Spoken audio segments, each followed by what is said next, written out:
பாலக்குடி பகுதியில் உள்ளவர்கள், சுற்றுவட்டாரத்தில் உள்ளவர்கள், நீங்கள் வந்து இந்த கூட்டத்தில் பங்கெடுக்க உங்களை அன்போடு கேட்கிறோம். நீங்கள் வியாதிப்பட்டவர்களை, தேவையோடு இருக்கிறவர்களை, எதிர்பார்ப்பவர்கள், ரட்சிக்கப்படாதவர்களை அழைத்துக் கொண்டு வாருங்கள். கர்த்தர் பெரிய காரியங்களை செய்வார். அவருடைய வார்த்தையை செய்வார், அவருடைய பிரசனத்தில் செய்வார். இந்த பலத்தில் அல்ல, பராக்கிரமத்தில் அல்ல, கர்த்தருடைய ஆவியினாலேயே. ஆமென். தொடர்ந்து நான் சொல்ல கடமைப்பட்டிருக்கிறேன்.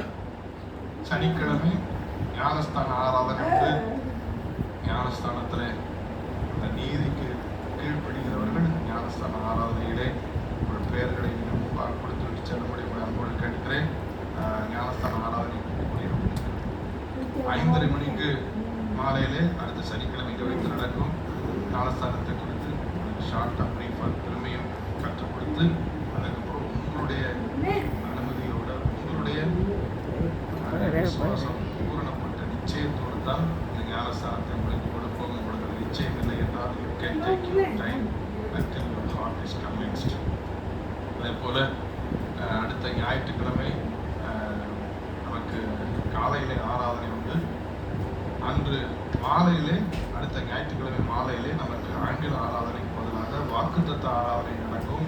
எனவே ஒவ்வொரு விசுவாசியையும் அந்த வாக்குத்தத்த ஆராதனையில் பங்கெடுக்கும்படி அன்போடு கேட்டுக்கொள்கிறேன். அந்த வாக்குத்தத்த ஆராதனையில திருவிருந்தும் இருக்கும். ஏனென்றால் முதல் ஞாயிற்றுக்கிழமை திருவிருந்து இருக்காது. இந்த வாக்குத்தத்த ஆராதனையில திருவிருந்து இருக்கும். முதல் ஞாயிற்றுக்கிழமை நானும் ஃபாதர் அவர்களும் இணைந்து தஞ்சாவூர் அவருடைய ஊழியத்தை செய்ய போவதனால முதல் ஞாயிற்றுக்கிழமை திருவிருந்தை தவிர்த்து அதற்கு பதிலாக 2வது ஞாயிற்றுக்கிழமை திருவிருந்து இருக்கும். எனவே ஃபர்ஸ்ட் கம்யூனியன் சர்வீஸ் அன்னைக்கு திரும்பி பார்த்துக்கலாம். அடுத்த சண்டே ஈவினிங் உங்களுக்கு ப்ராமிஸ் பண்ண போறார் கர்த்தர்.